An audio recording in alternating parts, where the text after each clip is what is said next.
Bonsoir à tous et à toutes. Merci d'être venus pour cette masterclass qu'on organise en lien avec une exposition dont on vous reparlera tout à l'heure. On va commencer par se présenter rapidement et puis après on entrera dans le vif du sujet. Alors moi je suis Damien Petermann, je suis docteur en géographie aménagement depuis 2022 à l'Université Lyon 3 et j'ai travaillé sur les images anciennes de Lyon et aujourd'hui je travaille à la bibliothèque universitaire sur un projet numérique. Donc voilà, je joue à domicile. Je vais passer le micro à Michael. Bonsoir, je suis Michael Douvéjean et je travaille au musée d'histoire de Lyon, le musée Gadagne, où je suis chargé des collections photographiques et de la photothèque. Et donc moi, c'est Enali de Biagi, aussi connue comme Leka pour une grande partie des personnes, maître de conférence ici à Lyon 3, dans le département de géographie et territoire. Et vous allez voir, spécialisé plutôt dans la partie des représentations du territoire et de leur impact dans les projets de développement. Donc on va commencer à vous dire comment ce projet nous a réunis tous. C'est vrai que pour ceux qui connaissent un peu la géographie et qui auront l'occasion de voir l'exposition tout à l'heure, il s'agit toujours de tenter de visualiser les dynamiques territoriales par différents moyens. On a bien évidemment le texte, mais il y a des éléments clés de l'étude géographique qui sont les cartes, mais pas seulement. En termes de visualisation scientifique, on peut passer par d'autres types d'images. Et à partir du moment où on commence à avoir l'accès aussi à des outils comme l'appareil photo, qui va intervenir tout au long du 19e, les photos vont être aussi une ressource fondamentale accouplée à toute une série des croquis ou d'autres éléments qui vont faire un peu partie du métier des indispensables du géographe. Et c'est dans ce sens que dans la formation ici à l'université, depuis plusieurs années, on les forme à toutes ces techniques et images géographiques. Et on a même créé un cours technique et images géographiques en troisième année au départ de licence, où il s'agissait de faire le bilan de tout ce qu'il y avait comme possibilité d'analyse. Et pour allier le discours à la pratique de terrain, on avait aussi on avait choisi de travailler sur ce qui était le plus facile, c'est-à-dire les transformations de l'espace urbain de Lyon, avec le collègue qui a beaucoup écrit à ce sujet, Bernard Gauthier, qui n'est pas là ce soir parce qu'il est en train de faire aussi une conférence aux archives municipales en même temps. Voilà, donc c'est un peu dommage, mais on avait commencé à créer et à amener tous les ans, les étudiants à faire une collecte la plus large possible d'images qui démontrent un peu qui identifient les dynamiques qui étaient en cours. Donc, leur travail était d'aller voir en archive ce qui existait pour après pouvoir tenir un discours image à l'appui. Et c'est dans ce cadre-là que parfois des étudiants nous venaient avec d'autres idées, des nouvelles idées de fonds d'archives qui existaient. Et c'est là où Damien entre en scène aussi. Je ne me souviens pas quelle date exacte, mais je lui laisse dire, vous raconter ça plus précisément. Ouais, merci. Oui, moi j'ai fait mes études à Lyon 3 d'abord en histoire et puis à partir de 2013 en géographie. Et ce qui m'a amené à la géographie, c'est vraiment les images anciennes de Lyon, puisque je les avais étudiées sous l'angle histoire de l'art en master 1. J'avais fait un stage au musée Gadagne juste après sur l'exposition Lyon au XVIIIe siècle. Et je m'étais intéressé de près à notamment la localisation. Et à l'époque, c'était pas des cartes postales ou des photos, c'était des estampes et des tableaux du XVIIe, XVIIIe siècle. Et après, petit à petit, en creusant cette approche-là, j'ai refait un deuxième stage au musée dans le cadre du master géographie qui s'appelait Géomarketing, Intelligence géographique, aide à la décision, pour appliquer les méthodologies à des vues anciennes et aussi de la cartographie. Donc ça avait donné lieu à la création d'un outil numérique qui est resté plusieurs années au sein du musée d'histoire en salle 18e. Et puis, donc voilà, j'ai aussi refait un contrat au musée Gadagne en 2017, toujours au service des collections. Et j'ai gardé surtout des contacts avec les anciens collègues du musée. Et puis, on est revenu plusieurs fois également au musée au fil de ces années. Donc, on a toujours gardé un lien et avec l'idée de vouloir faire quelque chose autour de ces images anciennes de Lyon. Alors le musée Gadagne, donc c'est le musée d'histoire de Lyon. C'est également le musée des arts de la marionnette. Et ce musée, il a plus de 100 ans. Il a été créé en 1921. Et sur la partie histoire de Lyon, on a à peu près 80 000 objets ou documents qui sont très variés. Alors on a des peintures, des estampes, des affiches, des archives, des photos. On a du mobilier, on a de la ferronnerie, on a des lapidaires, on a du matériel archéologique, etc., etc. Et donc au sein du musée, je m'occupe à la fois des collections photographiques, ce qui représente à peu près 15 000 documents. On a les premières photographies, les premiers daguerreotypes qui datent des années 1840, des plaques de verre, des tirages papier, etc., jusqu'aux photographies numériques d'aujourd'hui.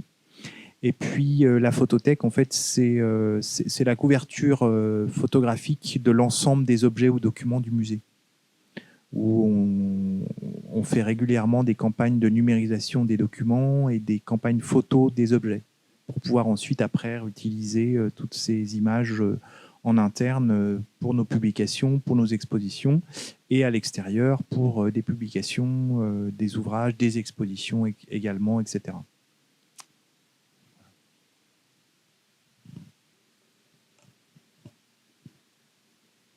Et pour ne pas s'arrêter là et aller encore un peu plus loin, effectivement, on a eu l'occasion de renforcer le lien avec le musée au moment où on avait un projet de coopération entre la France et le Brésil, notamment sur les transformations de l'espace urbain, un projet qui a duré 2 ans, mais qui allait bien au-delà des 2 années, parce que on a continué à avoir la visite régulière des collègues brésiliens et brésiliennes, toujours avec l'idée de confronter les différentes images de la ville et voir si on arrivait à bâtir une méthodologie capable de résister à différents terrains.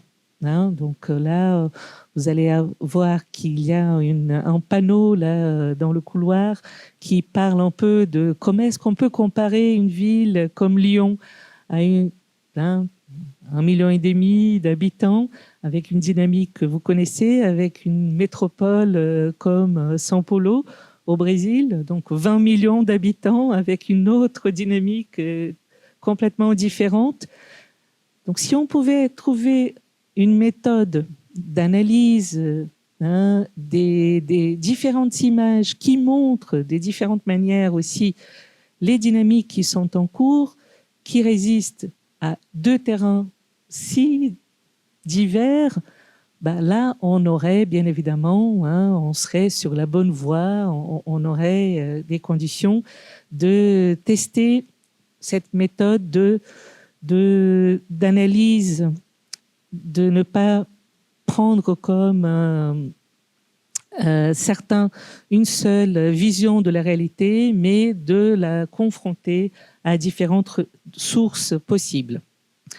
Et donc, c'est ce qu'on a fait entre 2014 et 2016, mais on a continué à avoir des collègues qui sont venus, même cette année encore, donc on en avait qui nous ont aidés à aller plus loin dans les questionnements de comment faire pour intégrer différentes visions du territoire.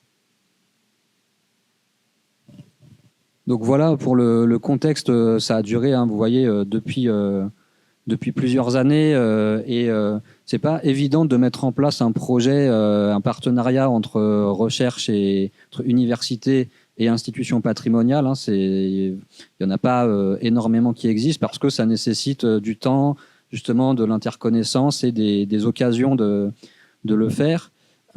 Mais en tout cas, il y avait cette volonté de chaque côté de se dire il y a quelque chose à faire autour de ces cartes postales, à la fois côté musée pour améliorer la connaissance et côté université pour former les étudiants et puis pour appliquer des méthodes, des méthodologies qu'on a mises au point et qu'on a continué à explorer avec, voilà, dans le cadre de différents projets.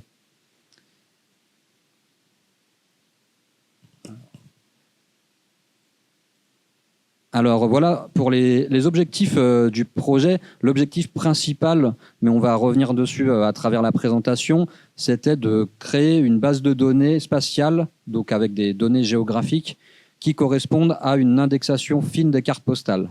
Parce que vous allez le voir, ce n'est pas la même logique d'indexer des cartes postales en musée ou dans un programme de recherche, et c'est même pas la même chose entre un musée, une bibliothèque ou des archives, c'est pas exactement les mêmes choix qui sont retenus. Donc, il y avait cette question et les choix qui ont été faits, qu'on va détailler tout à l'heure, montrent bien que c'est lié aussi à des questions de recherche et d'enseignement. Donc, il y a eu 4 stages depuis 2019, avec au total 6 étudiants. Donc, 2019, 2021, il n'y a pas eu de stage en 2020. On aurait bien aimé, mais malheureusement, c'était compliqué. Et puis 2022, 2023. Donc cette année, il n'y a pas de stage parce que c'est la grosse année de la cartographie. On organise un colloque international et des expositions dans Lyon. Donc c'était un peu lourd de faire un stage en juin-juillet 2024. Mais voilà, en tout cas, il y a eu ces 4 stages qui ont chacun apporté quelque chose. Donc le premier qui a permis vraiment de poser les bases, et puis les suivants qui ont permis d'améliorer la méthode, de retester et d'aller plus loin en termes de traitement de nouveaux corpus ou échantillons de cartes postales.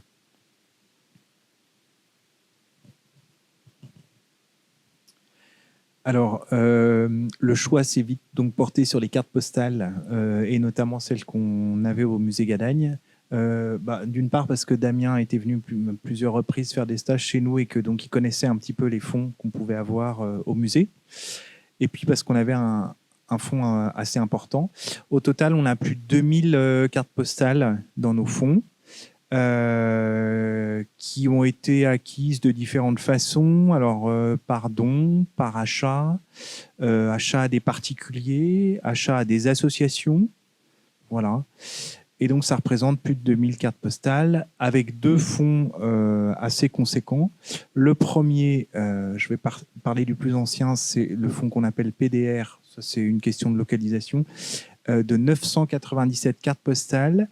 Ces cartes postales, elles ont été achetées en 1976 par le musée Gadagne à l'association d'Emmaüs de Saint-Omer, dans le Pas-de-Calais. Alors pourquoi? J'ai pas retrouvé comment est-ce qu'on avait eu vent que l'association avait autant de cartes postales sur Lyon. Peut-être c'est l'association qui nous avait contactés directement, mais voilà. Et le deuxième fonds conséquent, c'est le fonds Duffier, qui représente 946 cartes postales.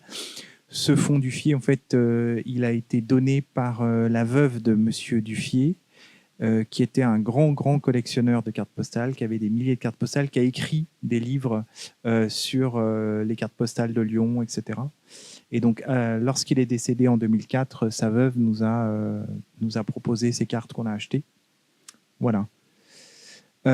Ces cartes postales, elles avaient été inventoriées et elles ont été numérisées en 2 fois, une première campagne de numérisation en 2013 et une seconde campagne en 2015.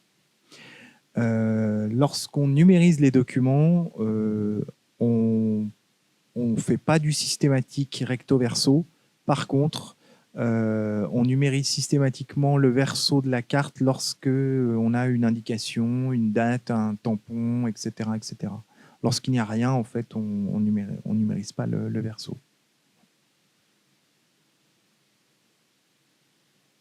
Alors, comme disait Damien, en fait, dans un musée, on a une logique d'indexation, de description de l'objet qui est un peu différente et qui est avant tout patrimoniale. Alors, on inventorie toutes sortes de choses. On inventorie une chaise, on inventorie une faïence, on inventorie, etc., suivant des normes, les fameux inventaires 18 colonnes, avec donc tout est normé, avec des renseignements concernant l'acquisition, les techniques, matériaux, les dimensions, la datation, la localisation éventuellement de la vue.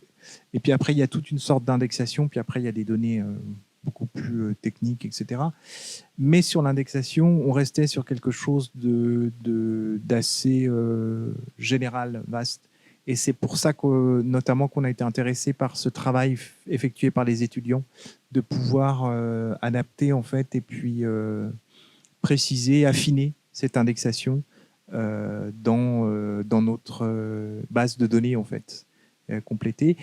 Ça a permis également de pouvoir nettoyer certaines fiches qui étaient mal indexées, avec des erreurs sur les datations, sur les noms, etc., etc. Donc déjà, il y avait un gros travail là-dessus qui a été bénéfique avec le travail réalisé par les étudiants. Et oui, sur cette question, peut-être deux petits mots aussi. La carte postale, c'est un objet un peu particulier parce que c'est de la photographie, mais c'est aussi un moyen de communication. Donc, il y a des inscriptions, il y a des messages. Et puis, dans les collections patrimoniales, ça a fait l'objet de beaucoup de campagnes de numérisation depuis une quinzaine d'années parce que c'est facile à numériser au sens où c'est petit. On peut en numériser beaucoup rapidement. Et donc ça, c'est très bien. Mais le verso, le problème que ça pose, c'est qu'il y a beaucoup de sites patrimoniaux en ligne où vous pouvez consulter des cartes postales, mais souvent, vous en avez des centaines ou des milliers, c'est dur de s'y retrouver et vous n'avez pas forcément beaucoup d'informations au-delà de la description très basique. Et notamment, deux problématiques principales sur les cartes postales, c'est la datation qui est souvent imprécise. On va avoir du début XXe siècle, premier quart XXe siècle, mais sans savoir exactement si on est en 1900 ou 1915. Et on a aussi des problèmes souvent de géolocalisation, de localisation. Alors ça dépend, parce qu'il y a des cartes postales qui ont une adresse, un titre qui permet de savoir, avec la problématique des changements de nom de rue ou de place au fil du temps. Et puis sinon, on a des cartes postales où on n'a rien et c'est parfois pas évident. Et c'était tout l'enjeu de ce travail aussi, d'avoir cette approche spatiale des cartes postales. Et d'essayer de les géolocaliser le plus précisément possible. Alors cette indexation, elle a pris la forme d'un tableur dans un premier temps, avec plus de 20 champs, donc 20 colonnes, qui servent à décrire les cartes postales. Et on a notamment dans les champs les plus importants la datation. Alors vous voyez, on a fait le choix de 3 datations, parce que dans la carte postale, vous pouvez avoir des inscriptions qui correspondent à un message avec une date. On peut avoir également l'oblitération, donc le cachet de la poste qui permet de savoir au moins quand est-ce que la carte a été postée, donc de savoir qu'elle est forcément antérieure à cette date. Et puis, troisième date, mais qui est à prendre aussi avec du recul, c'est la datation du contenu.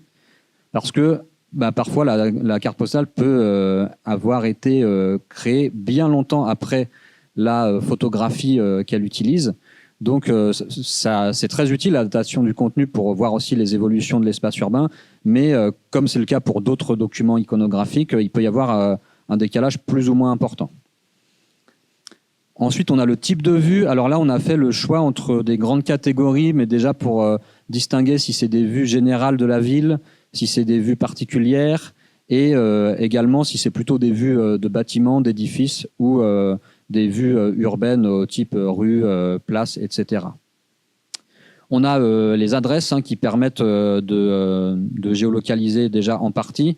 Donc les adresses, elles sont parfois présentes sur la carte postale, mais souvent ça a nécessité un travail de repérage, notamment des numéros de rue qui peuvent également avoir changé au fil des décennies, en plus des noms de rue. Et puis donc la gestion des anciens toponymes des voies. Et puis des éléments sur la modification du paysage, puisqu'à Lyon, on a des zones qui ont assez peu changé et d'autres qui ont été complètement transformées Je pense notamment aux années 60 avec l'arrivée des voies rapides, de l'autoroute. Par exemple, le sud de la presqu'île a beaucoup changé. Et puis, on a également un focus, alors qui est pour le coup assez classique, hein, quand on indexe sur des bâtiments remarquables. Donc, ça va être voilà, des églises, des ponts, ce genre d'édifice qui est identifiable dans l'image. Cette base de données, elle a évolué au fil des stages, hein, puisque entre le premier stage et le dernier, à chaque fois, on se pose des questions. Les étudiants voient aussi différents acteurs, que ce soit des enseignants-chercheurs ou des acteurs plutôt patrimoniaux ou plutôt côté géographie ou ville de Lyon métropole. Et ça permet de se dire, hein, on pourrait rajouter tel champ pour être plus précis sur, par exemple, les thèmes. Parce que dans cette base de données, vous avez aussi pas mal d'éléments sur les personnes représentées, les métiers, les enseignes, les transports, la végétation. Donc voilà, un certain nombre de thématiques. Et avec également un focus important sur les points de vue, puisque c'est quand même ça qui est au cœur du projet.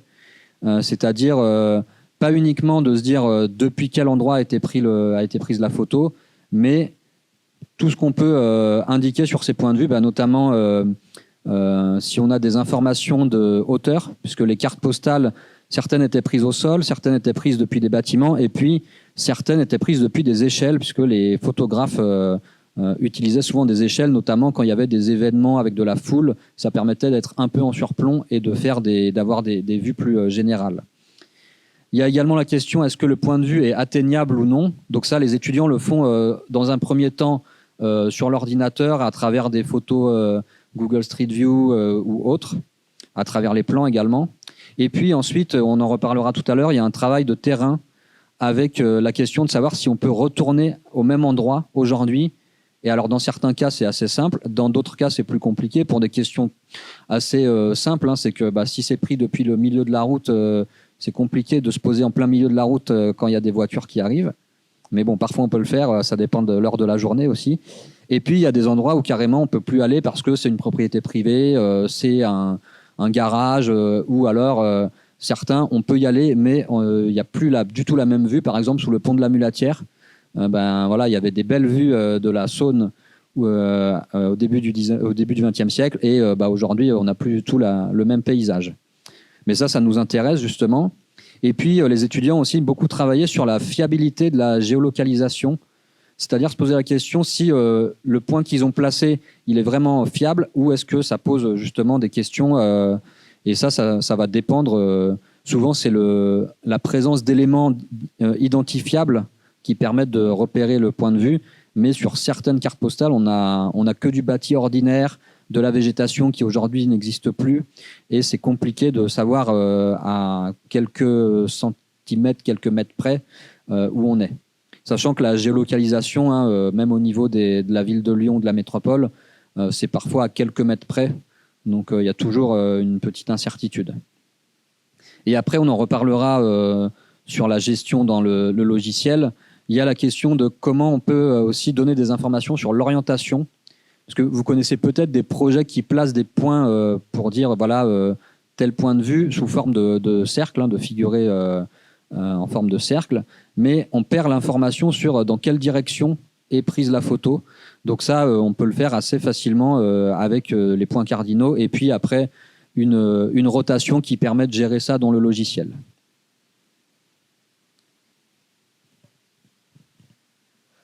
Oui, là, c'est un exemple, hein, pour que vous puissiez regarder un peu comment on travaille à partir de l'image elle-même. Il s'agit d'essayer d'identifier tous les points de vue possibles qui nous guident. Par exemple, là, quelle est la partie de Lyon qu'on arrive à identifier qui est représentée ici.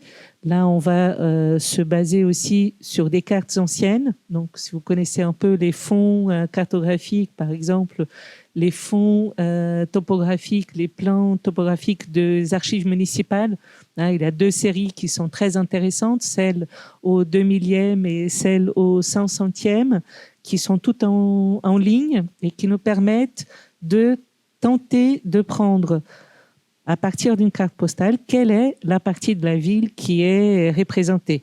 C'est ce que vous voyez un peu, ce triangle un peu orange qu'on a essayé de mettre sur la carte.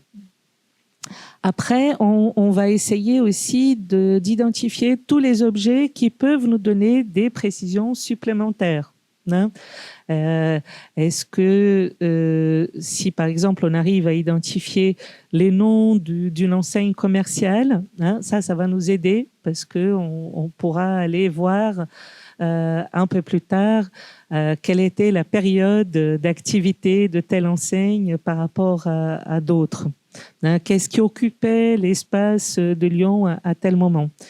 Il y a tout ce qu'il y a autour des publicités ou d'autres éléments qui vont petit à petit nous donner des pistes qui vont non seulement dans l'idée de bien situer l'endroit qui est représenté, mais aussi tous les autres éléments d'indexation dont parlait Damien en termes de date. Hein. Ici, vous voyez aussi comme on avait fait un travail sur les transformations de l'espace urbain où il s'agissait aussi de voir les différents types de transports qui étaient mis en place. Donc, si on a un type de tram ou de bus ou autre, ça aussi, ça va entrer dans la logique d'aller vérifier avec nos autres bases si cet élément-là peut nous aider à identifier au mieux cet espace et le dater dans une fourchette la plus précise possible. Ici, c'est un exemple classique hein, où si on part de la carte postale en tant que telle, bon, la place de Cordeliers, tout le monde, hein, ça n'a pas changé, mais le quai de Retz ne s'appelle plus ça, et donc c'est là où, pour la localisation, il va falloir utiliser l'adresse ancienne, mais aussi la nouvelle adresse pour que le travail soit les plus précis possible. Alors justement, pour retrouver les commerces, enfin toutes les indications qu'on peut trouver sur ces cartes postales, on s'est aidé de plusieurs sources, et notamment les annuaires et indicateurs de Lyon. On a eu de la chance parce qu'ils avaient été numérisés par les archives municipales qui nous ont gracieusement envoyé les fichiers. Donc les étudiants pouvaient parcourir tous ces annuaires, alors principalement les deux grands annuaires Henri et Fournier, pour les années 1900, enfin, fin 19e jusqu'au milieu du 20e. Donc ça a été assez précieux pour retrouver pas mal de commerces et pouvoir dater un petit peu plus précisément les photos. À ce sujet, en fait, au départ, les indexations, je vous l'ai dit, elles étaient très sommaires sur nos inventaires, c'est-à-dire que sur une carte postale, comme on a vu tout à l'heure, on se serait simplement contenté de mettre la légende de la carte postale, c'est-à-dire place des Cordeliers, Lyon. Et grâce au travail des étudiants, on a pu affiner cette indexation, c'est-à-dire qu'on a pu rajouter, alors en plus de mettre tramway, cheval, passant, etc., mais tout le nom des commerces qui ont été créés, indexés. Donc on a aujourd'hui tous les noms des restaurants, des boulangers, des artisans, etc., dès qu'ils apparaissent sur la carte postale. Et donc pour pouvoir un petit peu dater ces cartes postales, on se servait justement de ces annuaires qui ont été assez précieux pour arriver plus précisément à dater la vue. Donc, voilà d'où on partait de la carte postale telle qu'elle avait été numérisée hein, par le musée. Et une des contributions des étudiants, c'est d'arriver à créer une base à référence spatiale, hein, que vous voyez ici un exemple. On utilise des outils comme les systèmes d'information géographique, les gens appellent SIG, et depuis qu'on a mis ce projet en route, on pouvait déjà compter sur des logiciels qui étaient libres, donc il n'y avait pas l'investissement nécessaire, hein, parce que les logiciels, depuis les années 2010, il y en a plusieurs qui donnent des très bons résultats, sans qu'il soit payant, hein, parce que ça, c'était aussi un mythe qui existait. Ah non, pour faire travailler avec ces logiciels, il faut investir beaucoup. Non, là, ce n'était pas le cas. Hein. Et on arrivait donc à créer un objet spatial, hein, qui se superposait. Ici, vous voyez aux images qui pourraient venir de différentes dates. Là, on a une photographie aérienne de 2018 qui sont aussi librement téléchargeables à partir du site du Grand Lyon.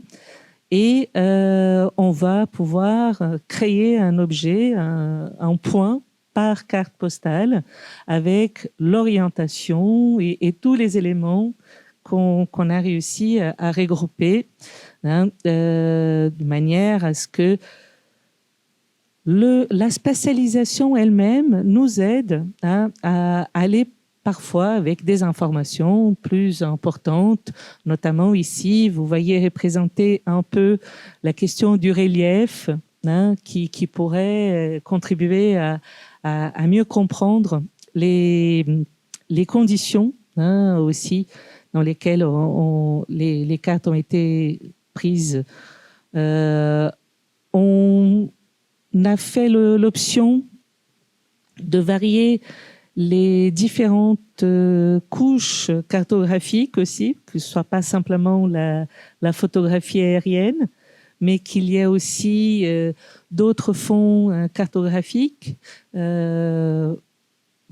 J'en parle parce que la semaine prochaine, vous allez avoir ici à Lyon 3 le State of the Map qui utilise une base de cartographie collaborative OpenStreetMap, hein, qui est aussi très bien et ouverte. C'est un peu le Wikipédia des cartes actuellement et qui nous aide, hein, aussi parfois même, pourquoi pas, à corriger davantage ces bases participatives qui sont créées. Donc, l'idée principale, c'est que dans ce système d'information géographique, vous avez le point qui est le dessin, hein, qui va donner une carte plus tard, mais vous gardez associé à ce point tous les éléments d'indexation, toutes les informations attributaires qui sont associées. Voilà, c'est un peu le principe. Je vois qu'il y a quelques étudiants en géographie qui vont pouvoir dire que c'est le travail qu'on va essayer après, d'avoir un support d'enquête ou de requête même, où on peut soit partir des éléments attributaires qui existent, soit partir de la localisation. Hein, donc c'est ça l'avantage, le petit plus que cette méthode nous propose. Alors, sur le terrain, effectivement, donc, il faut dire que le stage est assez court, c'est-à-dire que les premières années, en fait, le stage était prévu sur 1 mois et demi, c'est ça, à 2. Voilà, 7 semaines à 2, ça c'était vraiment la condition parce que seul ça aurait été compliqué. Donc voilà, les étudiants ont travaillé vraiment voilà, avec un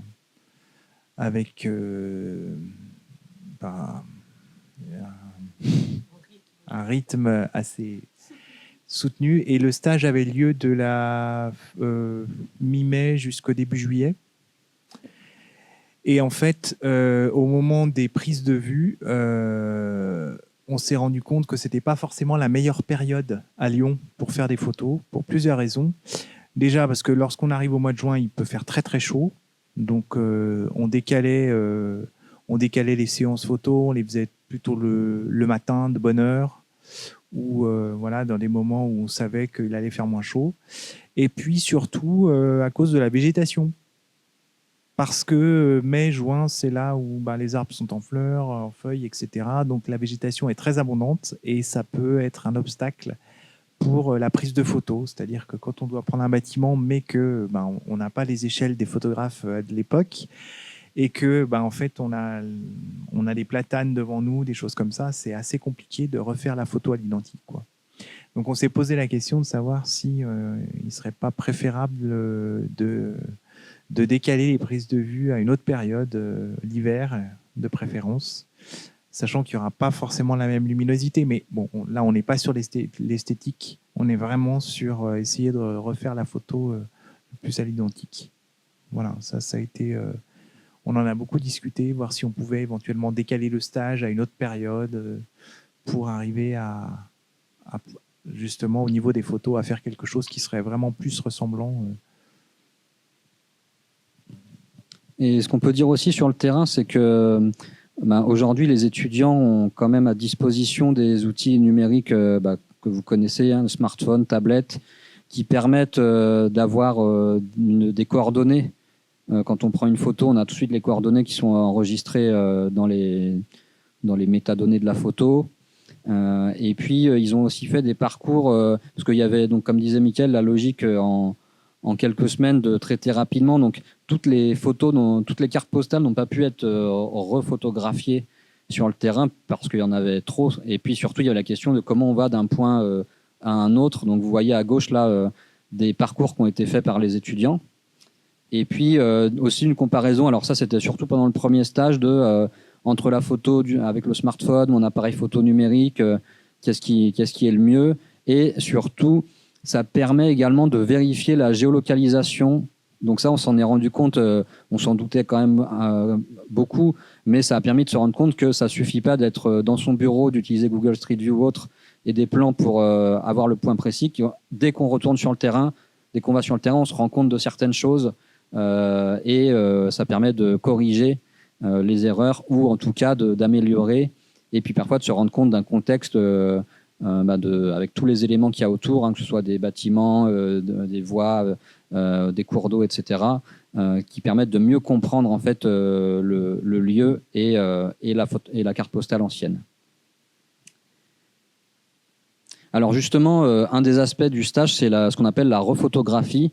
Donc le fait d'aller sur le même lieu et d'essayer de reprendre la même photo parce que ça permet de comparer des séries dans le temps. Donc ça, c'est pas nouveau, c'est un procédé qui existe depuis longtemps, depuis même, on peut remonter même avant la photo pour les questions d'influence artistique, mais si on part de la photographie, ça s'est fait à la fin du 19e et puis au cours du 20e siècle, il existe des livres sur pas mal de villes et notamment Lyon, où on a déjà ce travail sur des cartes postales et des photographies faites dans les années 70, 80, 90 ou 2000, mais elles sont sous forme de livres imprimés. C'est pas des images qu'on peut télécharger, qu'on peut récupérer. Là, l'idée, c'était de refaire ce travail-là sous forme numérique et on le verra tout à l'heure, de le partager plus largement. Alors, ça pose des questions, la rephotographie, c'est que pour le faire de manière le plus précis possible, il faut s'intéresser au matériel. Alors, ce qui n'était pas possible ici, c'est qu'il y a des groupes, par exemple l'Observatoire photographique des paysages, qui le fait de manière vraiment très cadrée, en reprenant les mêmes focales qu'à l'époque, en essayant d'être au plus près de la composition des angles de vue. Donc là, c'est pas forcément possible. Donc vous voyez que parfois, en étant au même endroit, on n'a pas exactement la même image en termes de représentation. Mais l'idée, c'est que ça puisse servir à déjà marquer un état à un moment donné. Ça, c'est des choses qu'on connaît maintenant avec différentes séries. Je pense encore à Google Street View. Vous pouvez voir il y a 15 ans à quoi ressemblait le lieu. Mais Google, ce n'est pas des images libres, gratuites et réutilisables. Donc là, l'idée, c'était aussi de faire travailler les étudiants sur cet aspect qui n'est pas forcément évident au départ, mais qui est aussi intéressant quand on arrive à retrouver le point de vue. Et justement, un des aspects du stage, des stages depuis le début, et notamment le premier stage a permis de le faire de manière très sérieuse, c'est de documenter un maximum la méthodologie. Donc il y a des documents qui nous ont été transmis par les étudiants, le premier est très long, il fait plus d'une centaine de pages, et qui détaille tous les choix, les types de vues, tous les champs de la base de données, et les réflexions également sur la prise de photos, sur la géolocalisation, etc. Ça a été repris à chaque fois par les nouveaux étudiants qui commencent leur stage en lisant ces documents, en s'imprégnant un peu de la méthodologie, et puis qui également améliorent, testent également. Ça, c'était ce qu'on voulait faire, que chaque nouveau stagiaire puisse tester sur un petit échantillon la méthodologie, pour déjà vérifier si ça va et puis se l'approprier. Et après, ils traitent d'autres nouvelles cartes postales.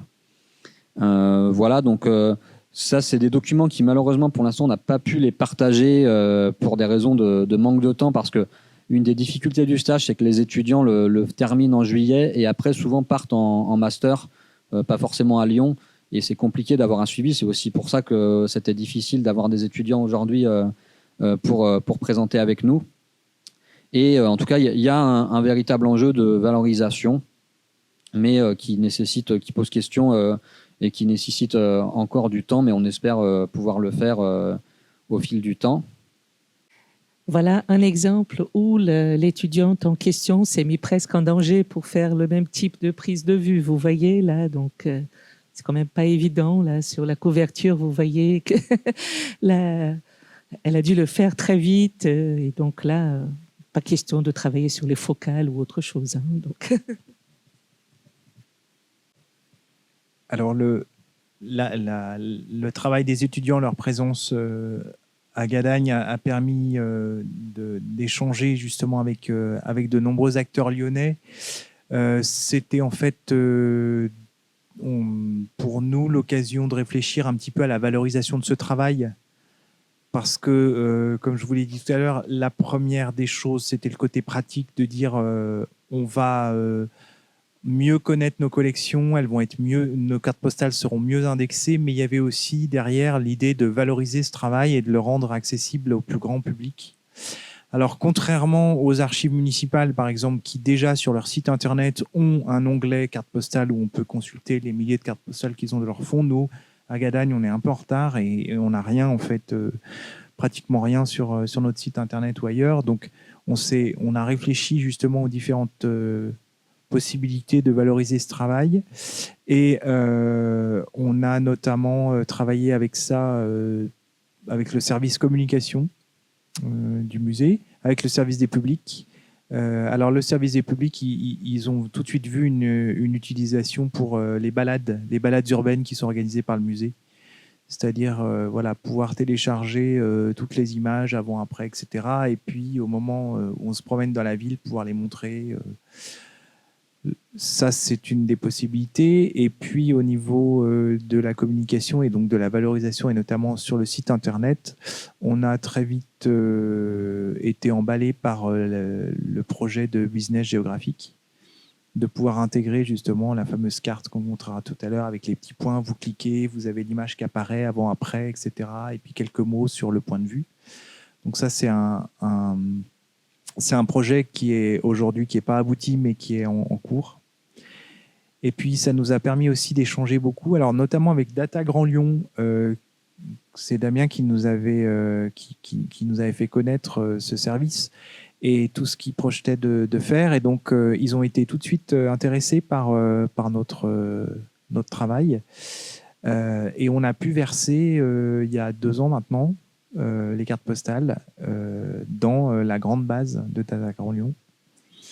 On avait également rencontré les archéologues de la ville, puisque eux aussi, ils sont férus de cartographie et de vues anciennes, etc., pour pouvoir documenter en fait leur travail. Donc là aussi, il y a eu des échanges. Il y avait déjà une base intranet à la ville de Lyon où les archéologues avaient réuni toutes les cartes qui pouvaient se trouver dans toutes les institutions de la ville, etc. Donc notre travail était aussi intéressant pour eux. Et bien sûr, des échanges fréquents avec les archives municipales. Il y a eu même un projet de pouvoir doubler le stage en l'ouvrant aussi aux archives municipales. Une partie des étudiants viendra à Gadagne et une autre aux archives municipales pour travailler également sur des fonds iconographiques. Voilà, donc c'était vraiment très intéressant de découvrir, alors pour nous, le domaine du SIG qu'on ne connaissait pas du tout. Et ça, franchement, voilà, c'était vraiment intéressant. Et puis de voir toutes les possibilités qu'on avait de pouvoir valoriser tout ce travail à travers tous ces outils, tous ces acteurs, pouvoir regrouper, s'associer avec d'autres institutions pour mettre en valeur tout ça. Oui, c'est vrai que nos étudiants de master faisait déjà des stages avec d'autres services de la ville et on savait que c'était possible d'accrocher un peu ce projet, hein, dans ce qui était déjà réalisé ailleurs, hein. Et quand on commence à avoir des étudiants qui d'ailleurs intègrent différents services, bon, là on a utilisé une ancienne étudiante qui était aussi d'un business géographique et qui nous a aidé à dire non, on va débloquer un peu la situation, on va essayer de faire qu'il y ait aussi la couche Gadagne à l'intérieur du système qui est déjà développé par la ville d'une manière globale. Non?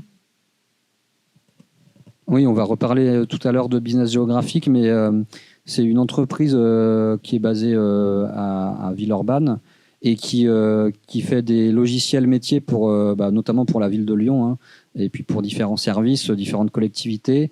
Mais sur l'aspect historique, patrimonial, ils n'avaient pas fait grand-chose, à part un projet qui est quand même très intéressant, c'est celui de Toulouse, qui s'appelle Urban East, et qui regroupe des photos des archives municipales de Toulouse, des photos et des données de l'inventaire régional et du service archéologique. Donc c'est à peu près le seul véritable projet en France qui a permis de croiser ce type de données sous forme de logiciels géolocalisation.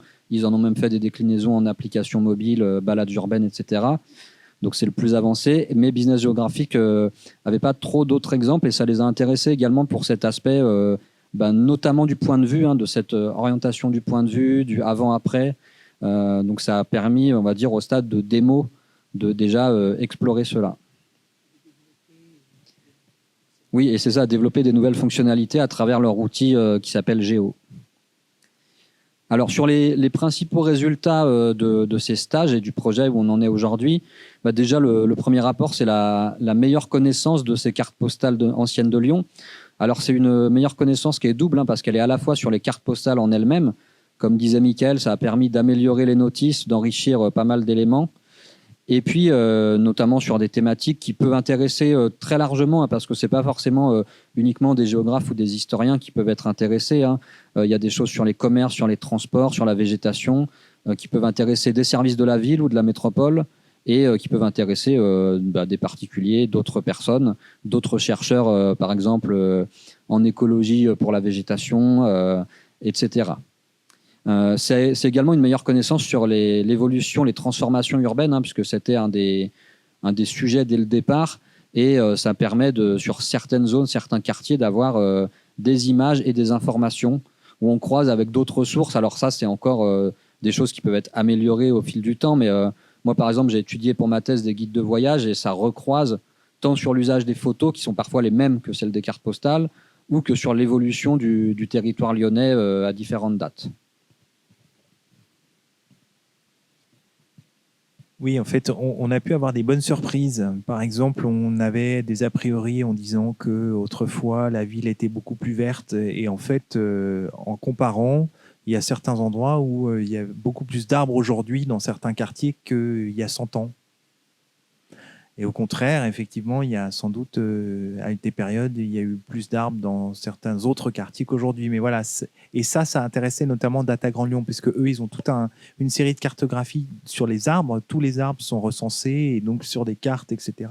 Et puis sur la fraîcheur aussi, parce que évidemment, on se questionne beaucoup sur les points névralgiques en période de canicule, etc. Et justement, de pouvoir voir où était la végétation autrefois, où étaient les points d'eau également, parce qu'il y avait énormément de fontaines qui ont disparu aujourd'hui, etc. Donc tout ça intéressait, voilà, ce côté historique un peu intéressait l'équipe du Data Grand Lyon.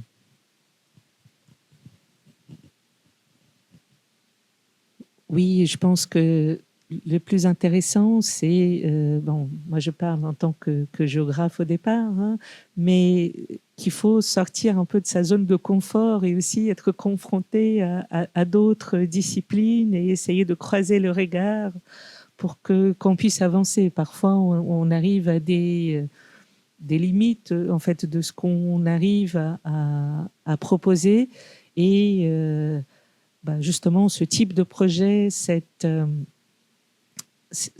à la croisée des différents regards sur un objet, je pense que ça ne peut être qu'enrichissant, comme on le dit ici.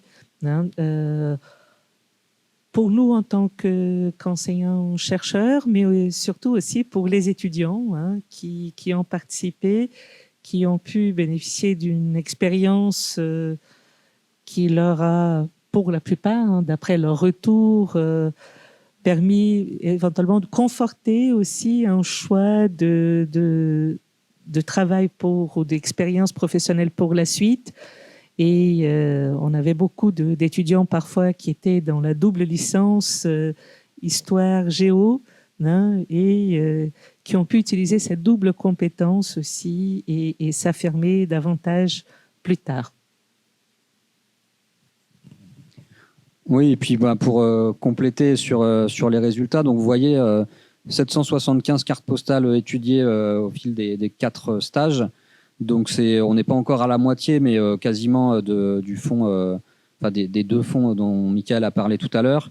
Il faut savoir aussi qu'on avait écarté d'emblée tout ce qui n'est pas vue extérieure, parce qu'il y a aussi plein de cartes postales qui représentent des intérieurs ou des reproductions d'œuvres d'art, etc. Donc tout n'est pas des vues urbaines dans les fonds du musée. On a constitué, donc les étudiants ont constitué une base de données géohistorique. Et il y a, comme on l'avait vu aussi tout à l'heure, là, cette réflexion sur la fiabilité, l'incertitude, qui est en fait pas forcément toujours présente chez les géographes, mais dès qu'on va sur des données historiques, on est obligé de se poser la question parce que dans les archives, on n'a pas tout, on a des trous, on a des images sans aucune information. On ne sait pas d'où vient l'image, qui a pris la photo, dans quel contexte, etc. Donc il y a forcément des incertitudes et des trous. On ne peut pas avoir des bases de données qui sont remplies à 100%, comme ça peut être le cas pour d'autres sujets aujourd'hui. Si vous prenez des données actuelles de l'INSEE, vous avez tout qui est rempli. Pour l'histoire, c'est plus compliqué. Il faut accepter aussi d'avoir des manques et de savoir les gérer, ou en tout cas d'informer aussi les utilisateurs sur ces manques. Voilà, donc après, on a déjà parlé de la méthodologie. On va, là, sur la dernière partie, vous montrer pas mal d'images et d'exemples de valorisation. Donc, en termes de résultats, qu'est-ce que les étudiants ont pu faire ? Ce type de carte qui vous montre ici tous les points de vue depuis lesquels sont représentés la basilique et la colline de Fourvière. Donc, c'est un peu une particularité lyonnaise, mais c'est le cas dans d'autres villes pour les édifices situés en hauteur. Vous voyez que une des particularités de la basilique, de la tour métallique, etc., c'est qu'on les voit depuis beaucoup d'endroits dans Lyon et on les représente depuis beaucoup d'endroits dans Lyon, que ce soit la place Bellecour, vers le pont de la Guillotière, ou alors au nord, de l'autre côté de la Saône, plutôt côté colline de Croix-Rousse, etc. Donc c'est une requête assez simple qu'on peut faire dans le système d'information géographique, parce que les étudiants ont indexé dans Objets remarquables Fourvière, et avec une requête très simple, on peut sélectionner uniquement les cartes postales qui représentent Fourvière. Et ça, on peut le faire, par exemple, pour les cartes postales qui représentent une boulangerie.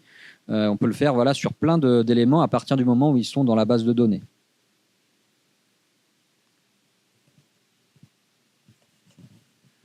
Bon, là, d'autres exemples de où est-ce qu'il y avait des réclames, des publicités dans la ville, où est-ce qu'on pourrait éventuellement avoir identifié que la plupart du temps, je me souviens, les premiers étudiants avaient bien aimé les scènes de la vie quotidienne qui montrent un peu dans quel état d'esprit on était à l'époque, des choses qu'on n'aurait pas mis en carte postale aujourd'hui. Je me souviens là, des scènes d'abattoirs, par exemple, que on a vu aussi que qu'est-ce qu'on fait figurer sur les cartes, ça change dans le temps. Et donc, ça nous permet d'identifier cela. Et quelques professions qui existaient à un moment donné, qui n'existent plus aussi. Donc, les possibilités, comme vous avez vu que le nombre d'éléments associés à chaque carte était quand même assez... le nombre était assez important. Après, c'est une question d'identifier des regards possibles qu'on qu'on pourrait imaginer sous la forme des cartes. Il y en avait une qui n'est pas là, mais quels sont les lieux les plus mis en image dans la ville par rapport à d'autres? Pourquoi il y a certains endroits qui passent sous silence, hein, dans le fond des cartes postales qu'on a étudiées jusqu'à maintenant.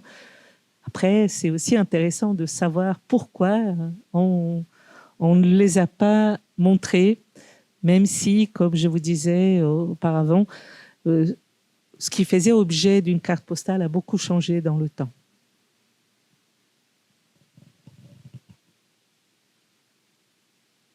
Alors là, on va vous faire une petite démo, mais très rapide, de ce qui a été fait par Business Geographic donc, à partir du stage de 2021. Ici, c'est sur un échantillon de 30-40 cartes postales à peu près, donc on est loin des 700, mais c'était pour tester à partir aussi d'une base de données un peu plus réduite. Il n'y a pas tous les champs dedans, mais c'était tester une cartographie web interactive dans l'outil de Business Geographic qui s'appelle Géo et qui permet d'avoir cette orientation du point de vue. Et puis, vous voyez au survol une petite fenêtre et qu'on peut cliquer. Donc, Léka, je vais te laisser faire la démo. Là, c'est le site tel qu'il existe. Donc, vous voyez, c'est un site qui est en ligne et la plupart du temps, vous avez déjà, on a changé un peu pour rendre l'icône qui montre l'orientation un peu plus intéressant, un peu plus communicant, hein, et la personne peut effectivement survoler un peu la ville, voir quels sont les points où il y a une photo, hein, parfois la photo où il y a aussi quelque chose d'écrit derrière, hein, et après, si vous cliquez, vous avez des informations. On a beaucoup filtré et toute la question était qu'est-ce qu'on va associer comme image? On ne va pas mettre les 20, 30 champs d'indexation qui existaient au départ. Et ça n'apparaissait pas? Ah, je suis désolée. Donc, voilà. Voilà. Et donc, comment montrer les deux images qui ont été prises et les champs les informations qui étaient associées, qu'on a décidé de garder et qu'on pense qui seraient les plus intéressantes à transmettre pour les internautes, hein, qui viendraient les consulter. Voilà. Voilà, et puis donc là, ça associe des fonctionnalités qui sont de type recherche d'adresse, hein, parce que ces logiciels, ils permettent d'aller chercher directement, vous tapez une adresse ou vous cliquez sur la carte et ça vous dit ce qu'il y a autour du point où vous avez cliqué. Une question, est-ce que vous êtes déjà allé voir le site cartographique de la ville de Lyon? Vous êtes déjà allé une fois? Parfois, par exemple, les gens veulent savoir où est-ce qu'il y a un marché, etc. C'est exactement la même chose, sauf que on a l'information où est-ce qu'il y a eu une carte postale et puis on peut cliquer et on a les informations qui s'affichent. L'idée, ça serait simplement une couche supplémentaire d'informations dans cet ensemble, hein, qui avait déjà été prévu au départ, hein, et que vous voyez apparaître ici d'une autre manière.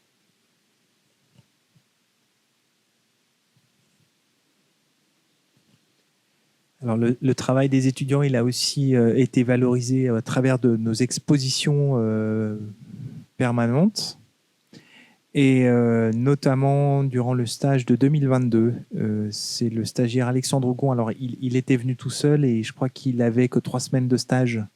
Donc on s'est dit, bon, alors 3 semaines tout seul, on ne va pas faire un travail aussi conséquent qu'1 mois et demi à 2. Et il se trouvait qu'on était en train de préparer notre exposition qui s'appelle « Qu'est-ce que tu fabriques ?» sur l'histoire industrielle de la ville.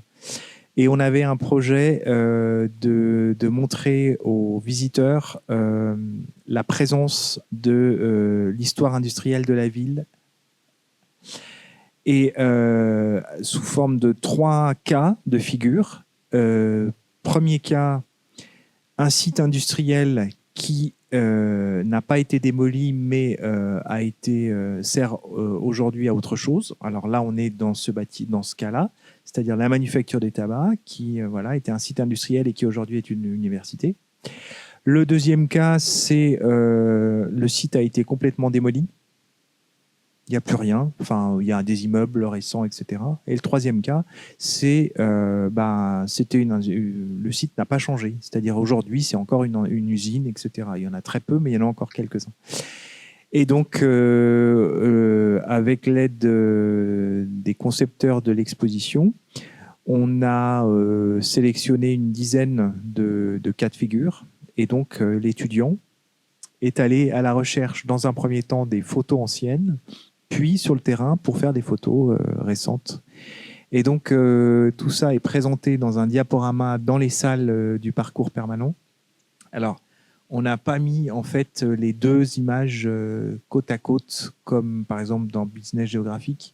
C'est-à-dire qu'en fait, quand vous cliquez sur, par exemple, la manufacture des tabacs, les deux images, le texte c'est pareil, mais les deux images alternent en fait. Elles se mettent jamais l'une à côté de l'autre. Mais c'était pas le but non plus. Au départ, en fait, on avait découvert le projet d'un média qui, eux, avaient photographié rigoureusement le même point. Et en fait, en balayant, vous savez, vous aviez ce système où on voyait avant-après et avant-après. On était parti là-dessus, mais très vite, on s'est rendu compte que c'était quasiment impossible. C'était très, très compliqué d'arriver à prendre une photo au même endroit pour arriver comme ça à superposer la photo ancienne, la photo récente. Donc c'est pour ça qu'on est passé sur ce modèle de figure. Mais voilà un exemple de valorisation du travail réalisé par les étudiants.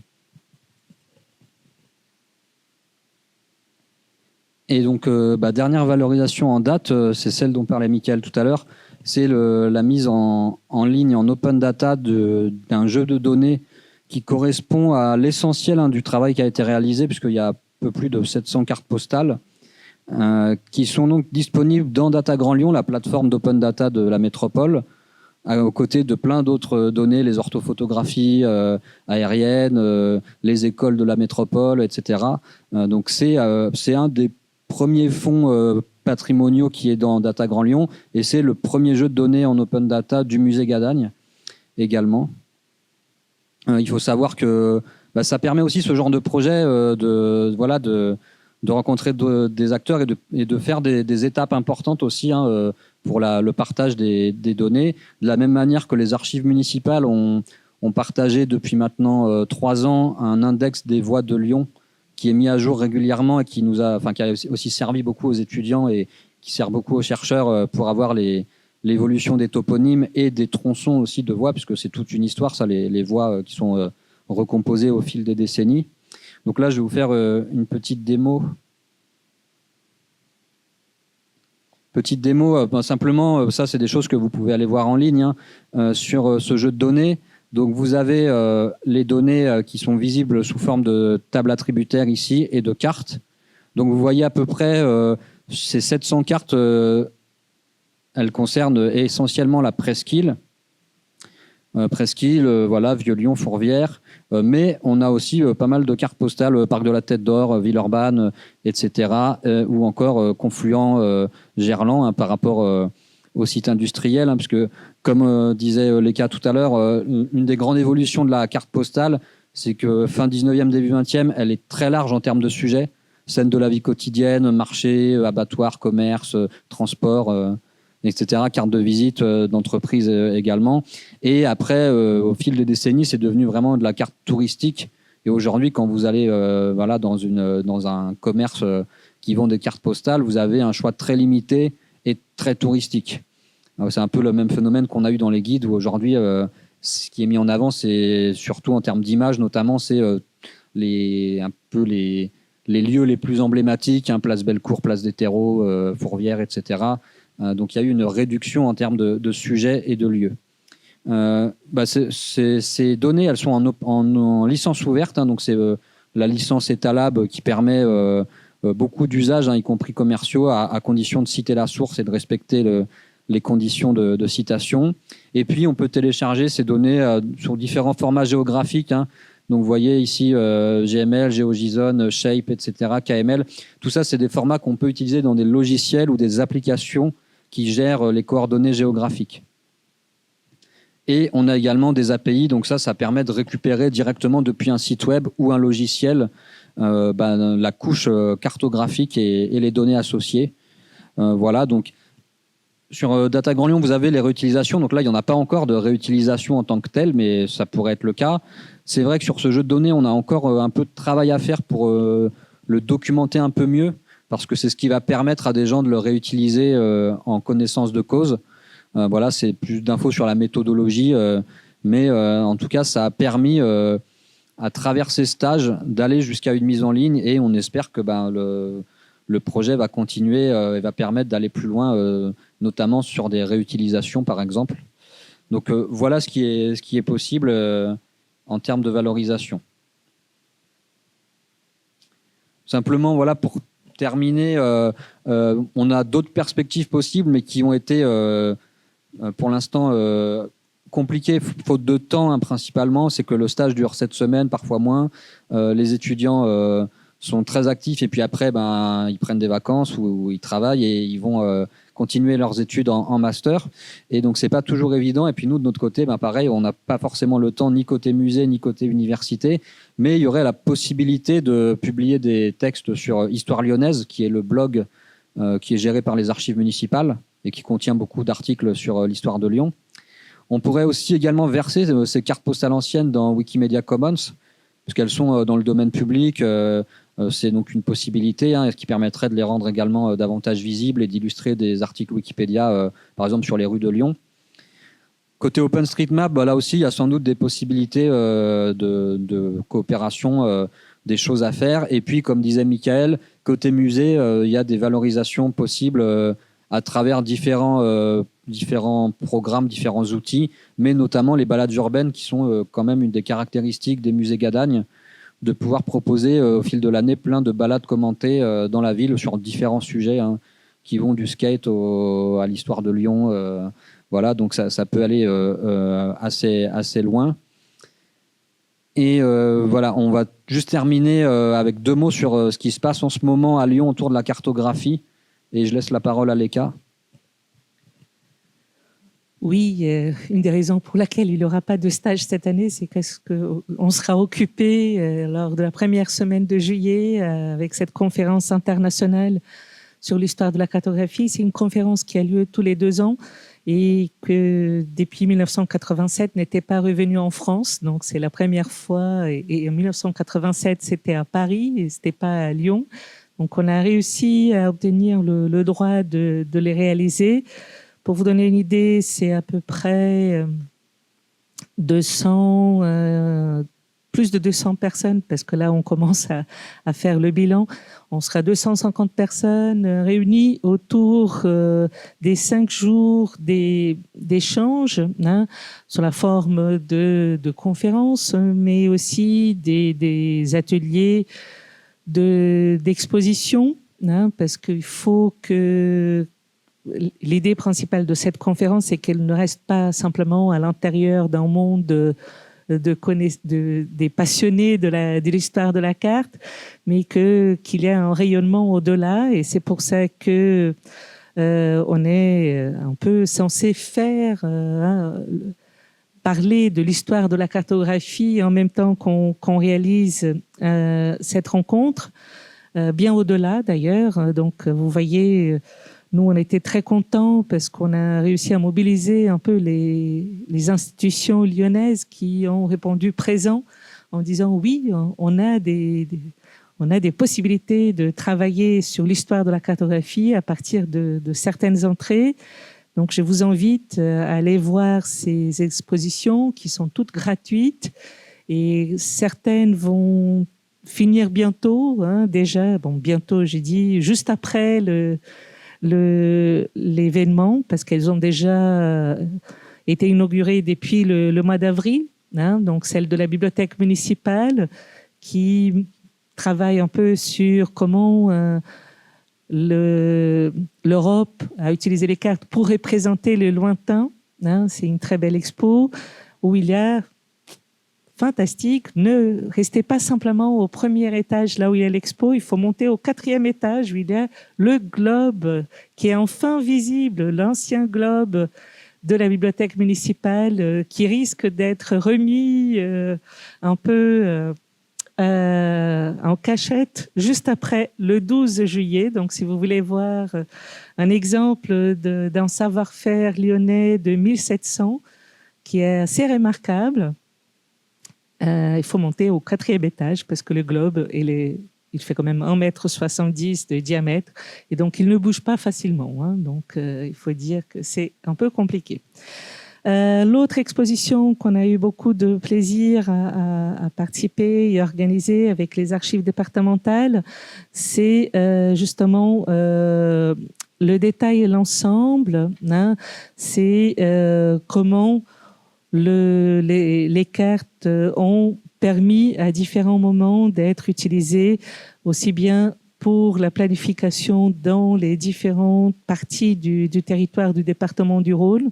Là, vous allez voir, ça ne reste pas que sur Lyon, mais bien évidemment, Lyon aura une petite place privilégiée parce que certains éléments ont été testés d'abord dans la capitale avant d'être répliqués et réalisés ailleurs. Les archives municipales ont décidé de partir sur comment on peut faire des cartes dans les moments où on se sent un peu vulnérable. Hein, et donc, c'est l'exposition qui va durer encore jusqu'après les vacances d'été, de la même manière que celle de la bibliothèque Diderot. Donc, je vais laisser Damien présenter après, mais c'est tout ce travail sur les cartes et les voyages. Hein, qui va être traitée, et celle qu'on a ouverte depuis avant-hier ici à la bibliothèque universitaire de la Manufacture, comment on a enseigné, comment les cartes ont participé à l'enseignement à l'Université de Lyon depuis le 19e, parce qu'on a quand même un fond qui reste remarquable. Tu veux dire un mot sur... Oui, on peut dire un mot sur donc l'expo de la BU Lyon 3, elle reste jusqu'en septembre également, et celle de Diderot jusqu'à fin septembre aussi. Celle de la bibliothèque Diderot, c'est sur les cartes et images du voyage à travers donc la cartographie d'itinéraire, hein, de la carte de diligence jusqu'à la carte routière ou carte cyclotouriste actuelle, du papier au numérique, et puis sur les guides de voyage également, donc des grandes collections Hachette, Michelin, etc. Et elle est aussi ouverte au public dans le hall de la bibliothèque, donc durant, alors pas tout l'été, puisque comme ici on va fermer du 20 juillet au 20 août à peu près, mais c'est visible sinon aux horaires et ouvert à tout le monde. Hein. C'est vrai que ça c'est aussi important de le rappeler que dans les BU c'est vraiment ouvert à tout public, hein, pas uniquement aux étudiants et aux enseignants. Hein. Donc n'hésitez pas à en parler autour de vous, parce que c'est vrai que pour les gens qui s'intéressent à l'histoire de la cartographie, aux cartes et même à la représentation, aux images, c'est quand même un moment assez exceptionnel d'avoir toutes ces expos à Lyon, et ça risque de ne pas se reproduire avant très longtemps. Donc c'est l'occasion d'aller les visiter. Et dans toutes ces expositions, il y a encore une fois la participation des étudiants, hein, étudiantes et étudiants, qui ont réalisé différents dispositifs qui aident à mieux comprendre les objets qu'on a devant nous. Je pense que dans presque toutes ces expos, il y a quelque part aussi le même processus qu'on a décrit ici avec le musée Gadagne, mais qui sont visibles dans le résultat, hein, de ce qui est affiché. Peut-être, voilà, cette exposition que vous avez, le catalogue, hein, donc, qu'on a réussi à créer comme une idée de revenir un peu sur ce qu'on a fait, hein, et qui parfois on oublie un peu ici à l'université. Hein, c'est une exposition qui va essayer, bien évidemment, de voir les changements tout au long de du temps entre les périodes sont celles qu'on a trouvées les plus cohérentes, hein, depuis la fin du 19e, quand on commence à créer un fond cartographique et que la géographie apparaît à l'intérieur de l'Université de Lyon. Elle va prendre longtemps avant de se séparer complètement de l'histoire, mais vous voyez comment ce type de visualisation, ce type de... Les gens aiment bien dire « Ah, c'est un outil », mais c'est beaucoup plus que ça. C'est comment ces discours iconographiques aident, hein, à renforcer, hein, une assise universitaire, hein, à l'intérieur des 150 ans d'enseignement ici à Lyon, et où parfois, effectivement, c'est une des questions qu'on essaye de traiter. Si on sort un peu du parcours centralisé sur Paris, hein, on découvre parfois qu'il y avait des éléments très intéressants qui se développaient aussi ailleurs, hein, en dehors de la centralisation française par excellence sur Paris. Et c'est là où je vous invite à découvrir un peu des éléments peut-être moins médiatisés auparavant, mais qui méritent quand même notre attention. Donc ici, cette exposition, il y aura plusieurs éléments qui vont être associés, hein, encore. Surtout, on espère faire encore plusieurs événements à la rentrée, hein, quand il y aura les étudiants à nouveau, parce que bon, là, c'est un peu la fin de l'année. Mais il y a un dernier, Mapathon. Hein, tu veux dire un mot ? Oui, alors le Mapathon, on organise ça avec une association qui s'appelle Cart-ONG et qui est spécialisée dans l'organisation des Mapathons et des ateliers autour de la cartographie. Et l'idée, c'est de cartographier sur OpenStreetMap des zones du monde qui sont mal cartographiées, parce que des services comme Google Maps cartographient pas forcément certains pays, certains continents aussi bien qu'ils le font pour les zones où il y a des commerces, des services, etc. Et l'intérêt d'OpenStreetMap, c'est que tout le monde peut contribuer et que là, ça sert vraiment sur place, à la fois aux populations. Souvent, c'est dans le cadre de catastrophes naturelles, humanitaires. Ça permet aussi aux secours de pouvoir agir plus facilement sur place parce que des gens auront cartographié les routes d'accès, les bâtiments, etc. Donc, c'est un atelier qu'on organise mardi 25 ici même, à 17h, le 17h-20h. Et voilà, il reste encore quelques petites places. Donc, si ça vous intéresse, n'hésitez pas le plus simple peut-être à me laisser votre nom, prénom et adresse mail. Comme ça, je pourrais vous inscrire. Et voilà, et en tout cas, c'est le genre d'événement qui est aussi organisé ailleurs et parfois en ligne. Donc, il ne faut pas hésiter, si ça vous intéresse, à regarder sur le site de Cart-ONG. Simplement, on n'est pas obligé de connaître la cartographie ou de savoir faire des cartes avant de venir. Hein. Donc, moi, j'en ai participé à plusieurs. Le dernier, c'était aux archives municipales, justement. Il y avait les gens de tout âge qui participaient, qui apprenaient sur le tas, en fait. Hein. N'ayez pas peur, c'est pas très compliqué. On était tous en train simplement d'indiquer quels sont les bâtiments qui existaient dans une zone où le projet, par exemple, était de savoir pourquoi il avait autant de cas d'un certain type de maladie. Et pour pouvoir savoir pourquoi les gens tombaient malades, il fallait pouvoir les localiser, encore une fois, savoir où ils habitaient. Tant qu'on n'a pas le fond de carte qui dit ici il a une maison, là il a une route, hein, avec telle adresse, c'est difficile de pouvoir tirer des conclusions. Donc là, c'était un exemple de santé environnementale, mais il y en a plein d'autres, hein, qui existent et qui pourraient vous intéresser. Donc, si vous n'avez jamais fait une carte encore, c'est le moment ou jamais de vous lancer. Et voilà, peut-être que je vois il reste un peu moins d'une dizaine de minutes, mais c'est l'occasion, si vous avez des questions, on va faire circuler un micro. Voilà, s'il y a des questions.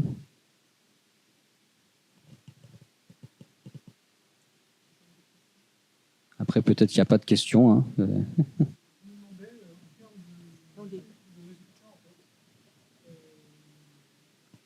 Ils sont en train d'enregistrer. D'accord, c'est pour ça. Vous avez évoqué en fait les lieux passés sous silence. Et effectivement, dans les cartes que vous avez projetées, il y a certaines parties de la ville, notamment le 7e, le 8e et le 3e et une partie du 6e qui sont quasiment... où les cartes postales sont quasiment absentes. Donc je voulais savoir quels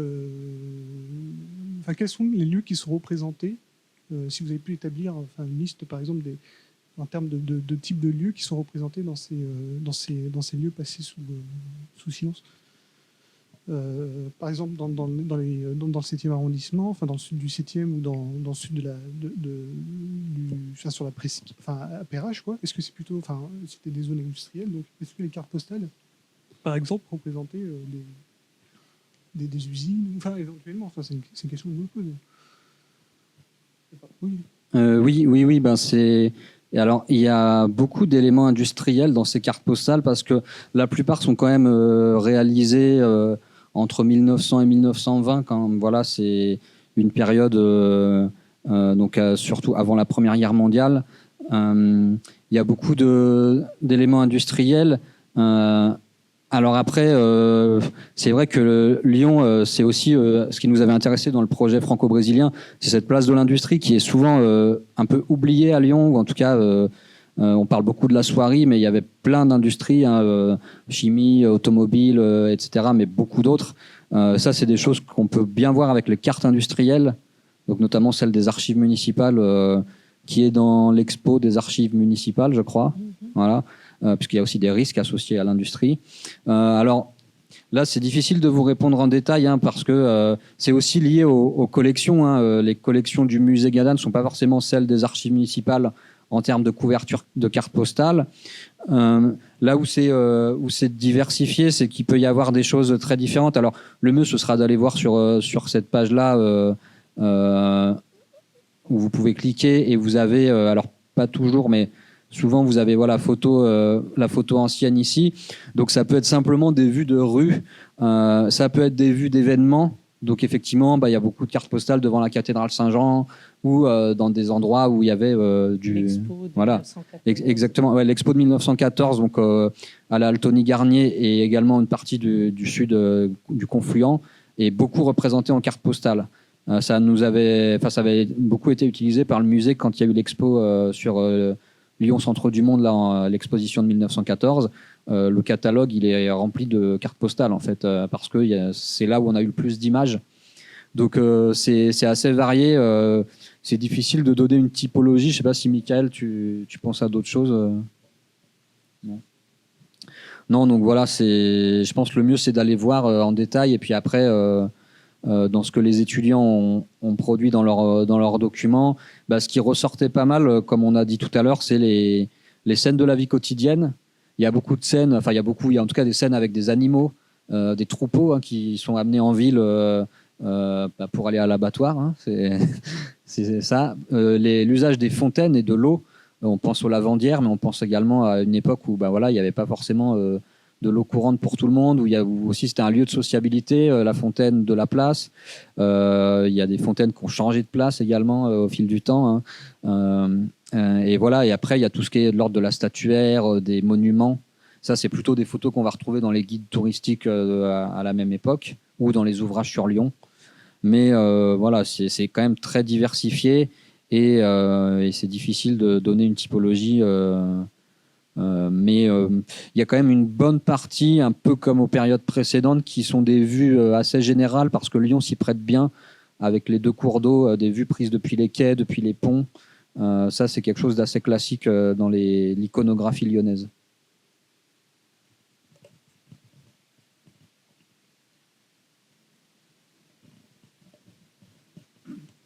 Oui, bonsoir. Je voulais savoir, est-ce que pour fabriquer ces cartes, est-ce que la nomenclature de sémiologie graphique, titre, origine, légende, échelle, est pertinente pour remonter au XIXe siècle ou est-ce qu'on doit appliquer une autre nomenclature en fait, adaptée en fonction de l'époque à laquelle on se situe? Je ne sais pas si j'ai été clair dans ma question. Oui, je vois. Ouais. Alors, je pense que cette nomenclature, elle est surtout utilisée quand on produit des cartes. Et donc là, les cartes qu'on vous a montrées, c'est pas des cartes finales au sens où c'est des extraits du SIG, donc du système d'information géographique, dans lesquels vous avez vu, il n'y a pas forcément tous les éléments, même si c'était le cas sur certaines. La méthode, titre, orientation, légende, échelle, source, auteur, date, elle est conseillée pour quand on fait n'importe quel type de carte, j'ai envie de dire. Et après, ça s'adapte, on s'adapte aux éléments. Là, c'est vrai que vous avez par exemple des cartes qui utilisent le fond relief et orthophoto de la métropole. En termes de choix de figurés, peut-être que si on devait les publier aujourd'hui, on ferait des choix un peu différents, on les retravaillerait pour rendre plus lisibles certains éléments, certaines couleurs, certaines formes. Il y a une vraie différence à avoir en tête entre une carte numérique qui est dynamique, qui est interactive, et une carte finale qu'on va imprimer en PDF, soit en papier, soit en PDF, et qui cette fois-ci est terminée et qu'on peut plus zoomer, cliquer, etc. Donc voilà, c'est pour répondre à la question. Je pense que c'est pas vraiment le sujet de la carte postale, ça pourrait être d'autres documents, mais c'est des choses qu'on va appliquer quand on produit une carte qui est destinée à un public et en fonction effectivement aussi du public. Mais ça, c'est des choses que je sais pas si vous êtes étudiant. Oui, j'ai fait mes études à Lyon 3. Ouais, voilà, donc c'est des choses qu'on voit effectivement dans les cours. Voilà, c'est ça. Donc c'est ce qu'on voit dans le cours. Et d'ailleurs, justement, Il a survécu quand même. Sur ce sujet, l'expo Teaching Maps qui est visitable ici porte beaucoup sur la sémiologie et l'évolution de la manière de faire des cartes dans l'enseignement et à travers le temps. Donc juste du papier au numérique justement. N'hésitez pas à aller la voir aussi pour cet aspect-là.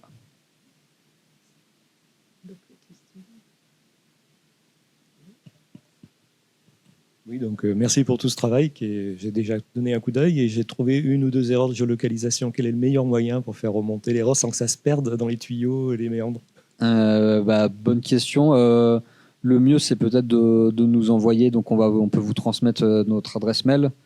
Alors, parce que je ne sais pas si au niveau de Data Grand Lyon, on peut faire remonter des erreurs. Il me semble que c'est prévu, mais pas sûr que ça remonte directement jusqu'à nous. Problème d'expérience, effectivement. Ouais. Le service Data Grand Lyon, théoriquement, permet de faire remonter les erreurs, mais on a déjà eu des cas où ça s'était perdu en cours de route parce que c'est très compliqué pour eux de faire remonter des fois la source. Enfin, ça dépend. Donc ça, on peut vous transmettre. En tout cas, moi, je peux transmettre mon adresse mail.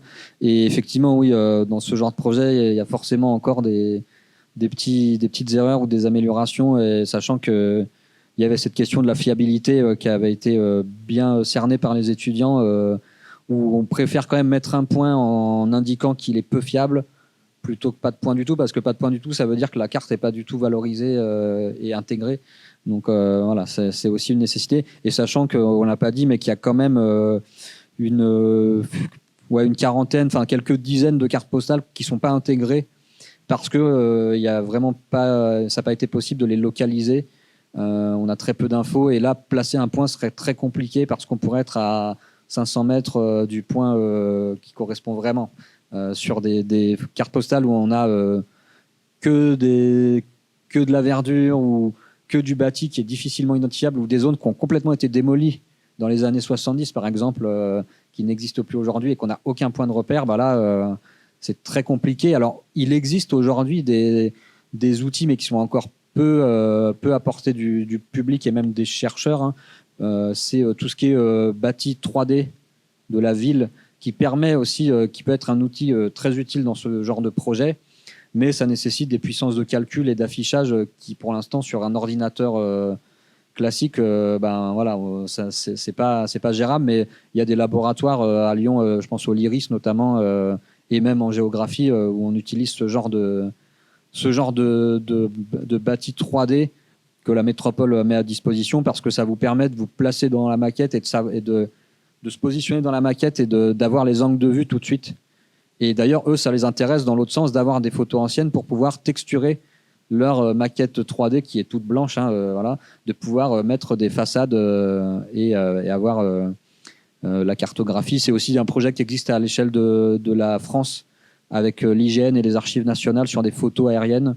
Donc il y a beaucoup de choses possibles, mais ça nécessite une montée en puissance de moyens souvent techniques et humains. Donc on n'en est pas encore à une maquette 3D, mais peut-être dans quelques années, on pourra avoir ce genre d'outils.